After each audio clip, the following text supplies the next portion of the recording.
주님의 영광이 머무르는 나라, 그런 제목으로 말씀 증거하도록 하겠습니다. 오늘은 광복 76주년 되는 날입니다.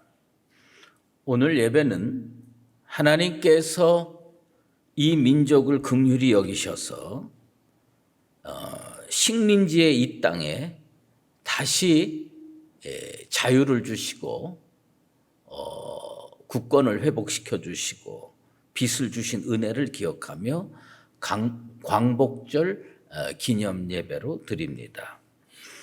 어느 민족이건 어느 나라건 역사를 바르게 기억해야 미래가 있습니다. 단순히 역사를 기억하는 게 아니고 역사를 바르게 기억해야 미래가 있습니다. 역사를 바르게 기억하는 민족은 어떤 원인으로, 어떤 요인으로 이 나라가 이렇게 됐는지를 깨닫고 사는 민족입니다. 대한민국 국민의 한 사람으로서 지금 우리나라는 많은 부분 역사를 왜곡하고 있는 것 같아요. 그리고 잘못된 부분들을 많이 붙들고 오히려 좋은 것들을 많이 잊고 사는 것 같아서 걱정이 됩니다. 광복이라고 하는 말은 잃어버린 것을 되찾았다라는 뜻이죠. 회복했다라는 의미입니다. 1910년 한일 압방 이후 이 나라는 주권을 잃어버렸습니다. 국권을 잃어버렸어요. 모든 것을 일본에게 빼앗겼습니다. 경제적으로도 수탈을 당했고 종교적으로 문화적으로 지배를 받아서 신사참배를 강요당했습니다. 대한민국 사람이 우리말을 사용할 수 없었고 이름조차도 일본식으로 창시 개명해야 했습니다. 우리의 선조들, 당시 젊은이들은 전쟁터로 내몰려 이름도 없이 피 흘려가며 죽었습니다.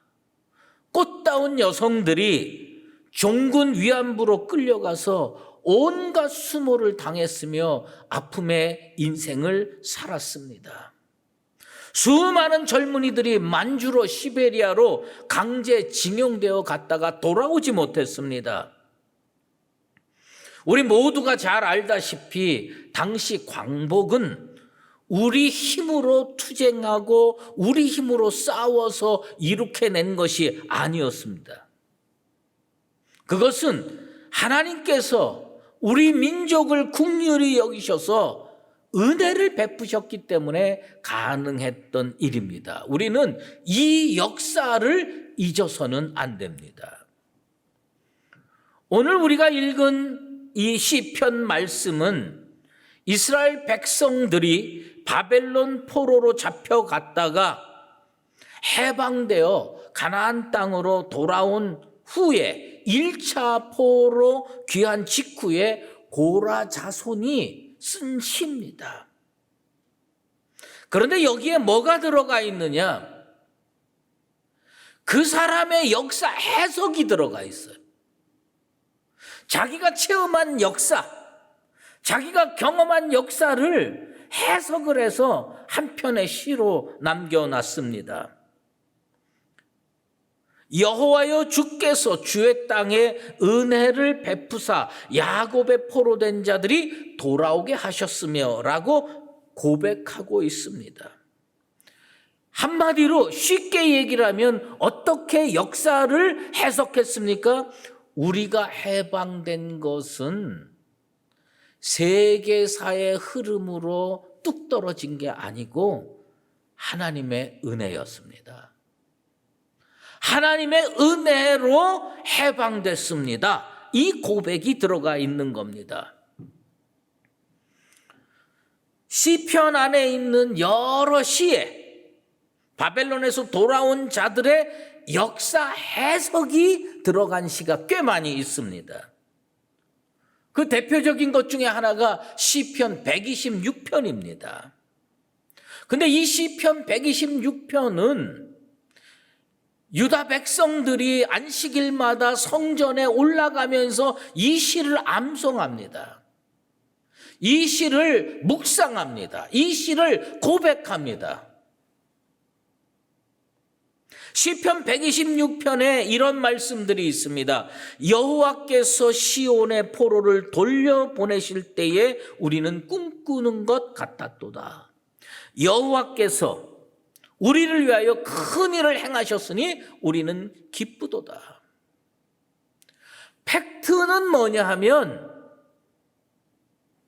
바벨론 포로로 사로잡혀 갔다가 역사의 흐름의 와중 속에 이 사람들이 고국으로 되돌아왔다는 거예요. 그런데 이것을 고라 자손은 어떤 역사관을 가지고 해석하느냐? 하나님이 우리를 위해서 큰 일을 행하셨다. 하나님이 우리를 위해서 큰 일을 행하셨다고 그 역사를 해석하고 있는 겁니다. 그리고 그 해석을 자자손손 암송하게 하고 묵상하게 하고 고백하게 했다는 겁니다. 우리 민족도 해방이 됐고요. 우리 민족도 광복을 이뤘습니다. 그런데 어떤 자들은 우리의 광복이 제2차 세계대전의 와중 속에서 일본이 미국을 습격하고 진주만 공격을 하고 그리고 양 나라가 싸워서 히로시마와 나가사키에 원자폭탄 두드려 맞고 할 수 없이 항복해서 우리나라가 해방을 맞았다고 생각하는 사람들이 있습니다. 팩트는 크게 틀리지 않습니다. 그러나 해석은 다르고 잘못됐다고 저는 생각합니다. 하나님은 이스라엘 백성을 사랑하셨어요. 바벨론 포로로 사로잡혀 있었던 유대 민족을 은혜로 이끌어냈다 이거예요. 그런데 이때 어떤 역사적 사건이 있었느냐? 이사야 선지자의 말씀을 기억할 필요가 있습니다. 이사야 선지자 43장 3절에 이런 말씀이 있습니다. 내가 애굽을 너의 속량물로 구스와 스바를 너를 대신하여 주었노라. 역사의 사실이 어떤 거였느냐? 이겁니다. 애굽의 예를 들면 페르시아의 왕 고레스가 이 근동, 고대 근동을 싹 다 정복하고 싶었어요. 그래서 어디까지 정복하고 싶었느냐? 애굽도 정복하고 구스도 정복하고 스바도 정복해서 광대한 나라를 만들고 싶었어요. 그런데 애굽과 구스와 스바를 정복하려면 저기 페르시아에서부터 그냥 계속 와가지고 싸우기가 어려운 거예요. 그래서 중간 기착지가 필요한 겁니다. 근데 그 중간 기착지가 황무지처럼 바뀌었어요. 그게 어디냐? 유다 땅이었고 이스라엘 땅이었습니다. 그래서 고레스 왕이 유다 백성들을 되돌려 보냈어요. 너희들 그 땅에 가서 살아라. 그 몇만 명이 거기 와서 살았습니다. 그리고 고레스 왕이 페르시아 군대를 끌고 와서 거기에다가 베이스 캠프를 차리고 거기서 애굽은 가깝잖아요. 이집트는 가깝잖아요. 그래서 침공에 들어가서 애굽을 정복했습니다. 팩트는 뭐냐? 고레스 왕이 애굽을 정복하기 위해서 유다를 이용했습니다. 그 팩트예요. 그런데 그 역사적 팩트를 이스라엘 백성은 어떻게 해석했느냐? 고레스가 이집트를 정복하기 위해서 우리가 돌아올 수 있었다. 이렇게 해석하지 아니하고 고라 자손은 하나님의 은혜로 우리가 돌아왔다. 하나님의 은혜로 돌아왔다는 말의 뜻이 뭡니까?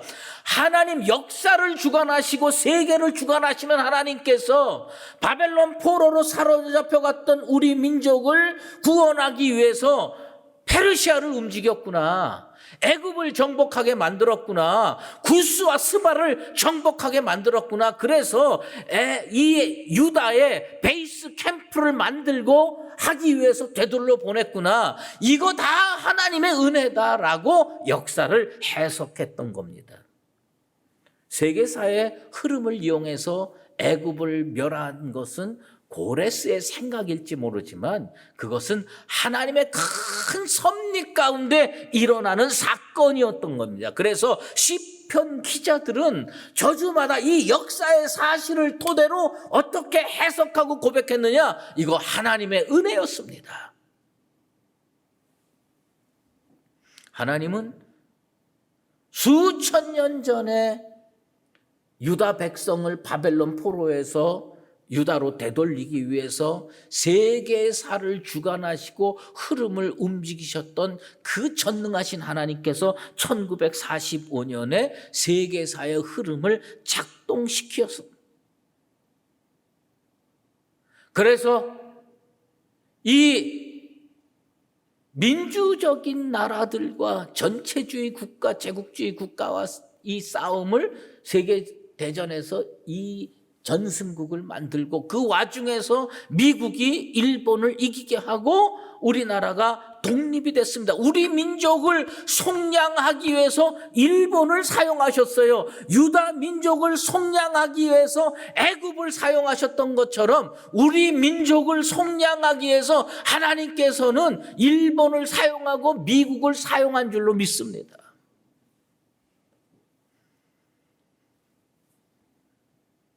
이념의 해석이 들어간 역사 해석이 올바르다고 저는 생각하지 않습니다. 어떤 것이 중요하냐? 당시 사람들이 어떻게 느꼈느냐? 당시에 그 역사를 체험했던 사람들이 그 역사를 어떻게 느끼고 해석하고 고백했느냐가 난 더 중요하다고 생각을 해요. 신생국가 대한민국은 이제 나라의 기틀을 닦아야 됐습니다.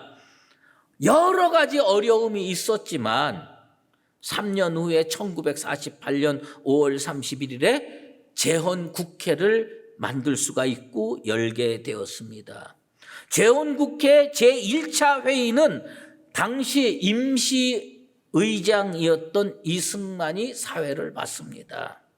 그리고 그는 이런 개회사를 했습니다. 대한민국 독립민주국 제1차 회의를 여기서 열게 된 것을 우리가 하나님께 감사해야 할 것입니다. 그는 역사를 어떻게 해석했느냐? 미국이 일본을 이겨서 우리가 독립하게 됐다라고 해석할 수도 있었음에도 불구하고 그는 어떻게 해석했느냐? 하나님께서 우리에게 은혜를 베푸셨다고 해석하고 있습니다. 그리고 그는 이런 얘기입니다. 오늘을 당해 사람의 힘만으로 된 것이라고 우리는 자랑할 수 없을 것입니다. 이거 사람의 힘만으로는 이런 독립, 이런 광복 있을 수가 없는 일입니다. 그래서 그는 예수 믿는 국회의원도 있었고 예수 믿지 않는 국회의원도 많이 있었던 그 재헌국회에서 제안을 합니다. 하나님께 기도드리지 않을 수가 없습니다. 동의하십니까? 하나님께 기도드리지 않을 수가 없습니다. 국회의원님들 동의하십니까? 그때 국회의원들이 다 동의를 해가지고 하나님께 기도하고 재헌국회를 시작할 수가 있었습니다. 대한민국 국회 속기록 제1면이 있습니다. 거기에 이윤영이라고 하는 국회의원이 기도를 했습니다. 나는 오늘 여러분과 그 사람의 기도의 내용을 잠깐 같이 생각해 봤으면 좋겠어요. 이 우주와 만물을 창조하시고 인류의 역사를 섭리하시는 하나님이시여 이 민족을 돌아보시고 이 땅에 축복하셔서 감사에 넘치는 오늘이 있게 하심을 주님께 저희들은 성심으로 감사하나이다. 기도 모두에 뭐가 들어갔냐? 우리 민족 광복된 거, 우리 민족이 국가의 틀을 갖춘 거, 이거 다 하나님의 은혜입니다. 하나님은 이제 세계 만방의 양심을 움직이시고 또한 우리 민족의 염원을 들으심으로 이 기쁜 역사적인 날을 이 시간 우리에게 오게 하심은 하나님의 섭리였습니다. 우리 민족이 여기까지 오게 된 거 하나님의 섭리입니다. 하나님의 돌보심입니다. 하나님의 은혜입니다. 사실 일본 제국주의 식민지에서 우리의 능력으로 광복을 얻은 거 아니지 않습니까? 하나님의 은혜 없었다면 우리는 지금 어떻게 살고 있는지 정말 상상하기도 어려울 정도입니다. 하나님께서 우리를 불쌍히 여기서 옛날에 유대 민족을 바벨론 포로에 잡혀갔던 걸 불쌍히 여기셔서 페르시아를 움직이고 애굽을 움직이고 구스와 수바를 움직여서 역사를 주관하셨던 그 하나님께서 미국을 움직이고 일본을 움직이고 세계대전을 활용해서 우리 민족에게 광복을 주시고 독립을 주셨습니다. 6.25 전쟁도 마찬가지입니다. 하나님이 안 도와주셨으면 우리 공산주의 돼서 지금 저 북한처럼 살게 됐을 겁니다. 물론 그 사이에 탁월한 지도자들도 있었고 그 근면한 국민들의 헌신적인 노력도 있었습니다만은 우리는 이 역사를 어떻게 해석할 것이냐? 하나님의 은혜입니다. 하나님의 은혜로 고백할 때에 하나님께서 이 나라를 계속 붙들어 주시게 될 줄로 믿습니다. 고라자손이요 1절에 그 역사 해석의 가장 골자가 뭔지 우리에게 진짜 나팔로 팍빵벌에 불듯 선포합니다. 여호와여 주께서 주의 땅에 은혜를 베푸사 야곱의 포로된 자들이 돌아오게 하셨으며 여기에 핵심적인 것이 뭡니까?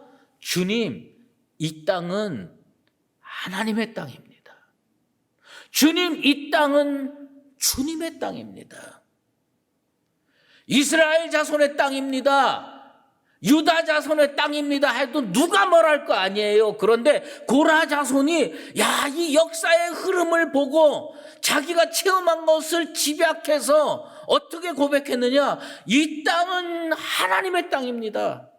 이 땅은 주님의 땅입니다. 이렇게 고백을 했습니다. 하나님의 백성이 어느 땅에 사는 게 당연합니까? 주의 땅에 사는 것이 당연합니다. 일제 식민지 시절 아마도 우리 선조들 입장에서는 이 식민 통치가 단기간에 끝나지 않을 거라고 생각했을 겁니다. 그러나 하나님께서 우리 민족을 해방시키고 이 땅을 우리에게 되돌려 주셨어요. 우리는 이제 하나님 앞에서 대한민국은 우리 땅입니다. 그렇게 말할 수 있겠죠. 하지만 하나님의 은혜를 알고 기억하고 고백하는 사람은 어떻게 먼저 하나님 앞에 고백해야 되느냐? 대한민국은 하나님의 땅입니다. 대한민국은 주님의 땅입니다. 나의 입술의 고백, 여러분의 입술의 고백이 이렇게 되기를 주의 이름으로 축원합니다. 대한민국은 누구의 땅입니까? 하나님의 땅입니다.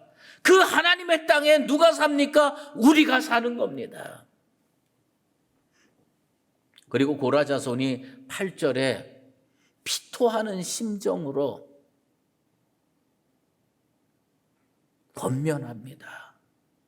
교훈합니다. 가르치고 있습니다. 뭐예요? 다시 어리석은 대로 돌아가지 말자. 다시 어리석은 대로 돌아가지 말자.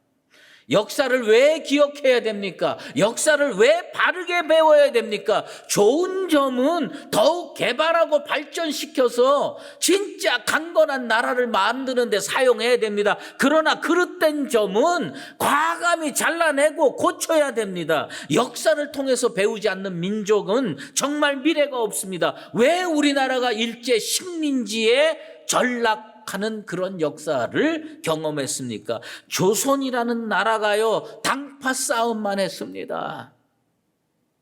당시의 지도자들이요, 방향 감각을 잃고 백성들을 엉뚱한 곳으로 이끌어 갔기 때문에 이 나라는 힘이 약해서 이렇게 됐습니다.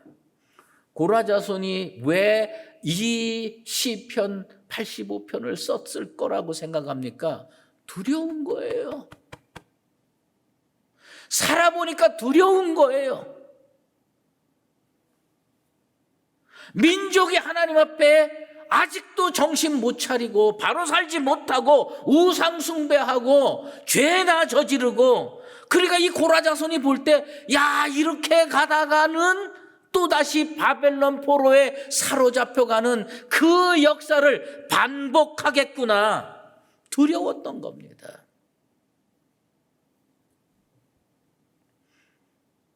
(1945년 8월 15일에) 아마 우리 선조들은 가슴이 벅찼을 겁니다. 기쁨에 겨웠을 겁니다.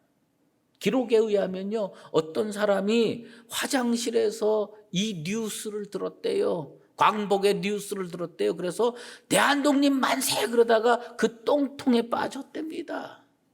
근데 나중에 나와서 그래도 좋았다는 거예요. 그 정도로 좋아했어요. 그런데 이 사람들 어떻게 됩니까? 지금 우리는 어떻게 살고 있습니까? 우리나라의 국운을 대한민국 사람의 한 사람으로 보면 이렇게 올라가다가 왠지 꺾여서 내리막길로 접어든 거 아닌가 두려워요. 고라자손이 두려워해서 이 시편을 썼던 것처럼 대한민국 사람의 한 사람으로서, 이 나라를 사랑하는 한 사람으로서 이 나라의 역사를 살펴보고 내 눈으로 직시해보면, 야, 이거 꺾인 거 아닌가, 이제 다시 내리막길로 접어든 거 아닌가 안심할 수가 없어요. 나라가 기울어져서 내려가는 것 같아서 걱정이 됩니다. 고라자손이 오직하면 다시 어리석은 대로 돌아가지 말지로다. 삶의 방향이 중요합니다. 국가가 걸어가는 방향이 중요합니다. 이 방향이 잘못하면요, 백약이 무효합니다. 잘하는 것처럼 보여도 서서히 내리막길 걸어서 나중에는 걷잡을 수 없는 나라가 될지 모릅니다. 다시 어리석은 대로 돌아가지 말지어다. 난 우리나라가 다시 당파 싸움으로 되돌아가지 않기를 바랍니다. 지도자들이 사리사욕의 눈이 어두워서 백성을 이용하지 않게 되길 바랍니다. 나는 이 나라가 진짜 하나님을 제대로 믿는 나라가 돼서 하나님께서 붙들어 주시는 나라가 되기를 소망합니다. 그래서 고라자손이 뭐라고 고백을 합니까? 영광이 우리 땅에 머무르리이다. 무슨 얘기입니까? 주님의 영광이 머무르는 나라 되게 하여 주시옵소서. 오늘 내 기도 제목이 뭐냐? 주님의 영광이 머무르는 나라가 되게 해 주시옵소서. 우리 민족이 오늘처럼 계속 잘 살고 앞으로 더 부강한 나라가 되기 위해서, 아니 세계 역사를 이끌어가는 지도자적인 나라가 되기 위해서 우리나라는 어떤 나라가 되어야 되느냐? 하나님의 영광이 머무르는 나라가 되어야 할 줄로 믿습니다. 요즘 청년들의 역사를 바라보는 시각이 어떤 줄 아십니까? 요즘 20대를 살아가고 30대를 살아가는 젊은이들의 이 역사를 바라보는 역사 해석이 여러분 어떤 줄 아십니까? 제가 청년들을 여럿을 만나봤습니다. 대화를 나눴습니다. 그들에게 공통적으로 듣는 이야기가 있습니다. 청년들 중에 상당수가 결혼을 포기합니다. 설사 결혼을 했더라도 자녀 낳기를 꺼려하고 있습니다.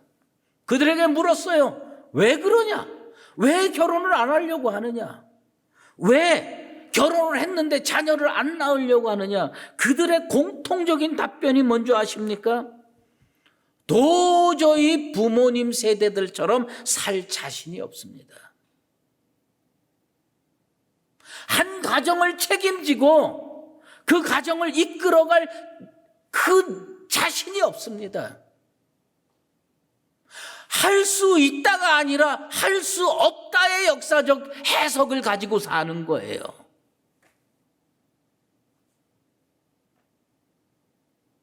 상당히 많은 청년들이 직업을 가질 수 없어서 아르바이트로 인생을 꾸려가고 있습니다. 여러분, 그래서 젊은이들이요, 시급에 목숨을 겁니다. 국가가 시급을 정해주는 나라가 소망이 있다고 여러분 생각하십니까?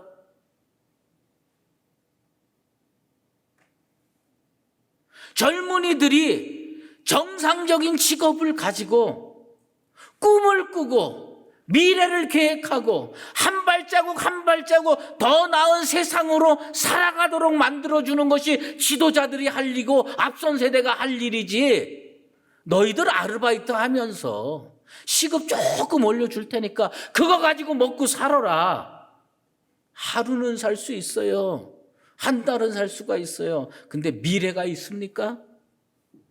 베네수엘라가 왜 저 지경이 됐습니까?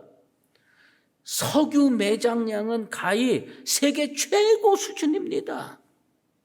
그런데 그 나라의 정치 지도자들이 포퓰리즘 정책으로 일관하고 있습니다. 나라를 망쳐버렸습니다. 베네수엘라의 청년들이요, 그 옆에 나라에 거의 지금 노예 상태로 살고 있어요. 그 나라의 딸들이 이웃나라 창녀 노릇하면서 살고 있습니다. 무엇의 결과라고 여러분 생각합니까? 포퓰리즘 정책의 결과라고 저는 믿고 있어요. 내년에 대선합니다. 저는 진짜 대한민국 사람의 한 사람으로서 걱정이 됩니다. 이 나라의 정치 지도자들이, 대선 후보들이 진짜 애국자인가? 이 나라를 정말 사랑하는 사람들인가? 전 걱정합니다. 백성들에게 1년에 한 번 100만 원 준다고 그 사람이 좋은 정치 지도자입니까? 여러분 100만 원 받아보셨죠? 그거로 살림살이가 나아집니까? 가전제품 한두 개 사고 먹을 거 한두 번 잘 먹는다고 인생이 달라집니까? 국가의 그런 예산은 정말 어려운 사람들을 도와주는 데 써야 되고, 대부분의 사람들은 직업을 가지고 인생을 한 발자국 한 발자국 살도록 만들어주는 게 정치 지도자가 할 일이고 대통령이 할 일이라고 저는 믿습니다. 저는요, 어떻게 생각하느냐, 나는 이번에 대선 후보 중에 난 여러분에게 강요하는 거 아닙니다. 내 생각을 얘기하는 거예요. 뭐예요? 나는 돈 주겠다고 하는 지도자는 안 뽑습니다. 일자리 만들고 젊은이들이 꿈을 꿀 수 있고 미래를 바라볼 수 있는 그런 나라를 만들어야 된다고 저는 생각합니다. 갑자기 명량의 한 장면이 생각이 납니다. 우유부단하고 비겁한 선조에게 이순신 장군이 상소를 올렸습니다. 어떻게 보면 교만한 상소고 어떻게 보면 자신감 넘치는 상소입니다. 신이 살아있는 한 적들은 감히 우리를 업신여기지 못할 것입니다. 이순신 장군이 살아있으면 적들이 그 나라를 업신여기지 못하고 감히 어찌할 수가 없을 거라고 얘기를 하는 겁니다. 난 한국교회가 이런 말을 이 한국 사회에다가 했으면 좋겠어요. 한국교회가 살아있는 한, 하나님의 백성이 믿음으로 살아있는 한, 그 어떤 나라도, 그 원수 마귀도 이 나라를 감히 넘보지 못할 겁니다. 중국이 넘보겠습니까? 북한이 넘보겠습니까? 일본이나 러시아가 넘보겠습니까? 왜요? 하나님이 이 나라를 붙드시기 때문입니다. 이 나라가 하나님의 나라가 되어야 됩니다. 다시 하나님을 잘 믿는 나라가 되어야 됩니다. 왜요? 살아보니까 예수 잘 믿을 때 정의롭더라고요. 예수 잘 믿을 때 근실해지더라고요. 예수 잘 믿을 때 창조적이 되고, 예수 잘 믿을 때 진짜 바른 삶을 살 수 있게 되더라고요. 그리고 하나님이 붙들어 주시는 나라가 되면 이 나라는 연년세세 부강한 나라가 될 줄로 믿습니다. 고라자손이 뭐라고 얘기합니까? 여호와께서 좋은 것을 주시리니 우리 땅에 그 산물이 내리로다. 하나님께서 이 나라를 통치하시면 여호와의 은혜의 산물이 우리에게 주어질 줄로 믿습니다. 저는 기도 중에 여호와께서 우리에게 좋은 것을 주시는 건 뭘까요? 난 통일도 될 거라고 믿습니다. 그렇게 되면.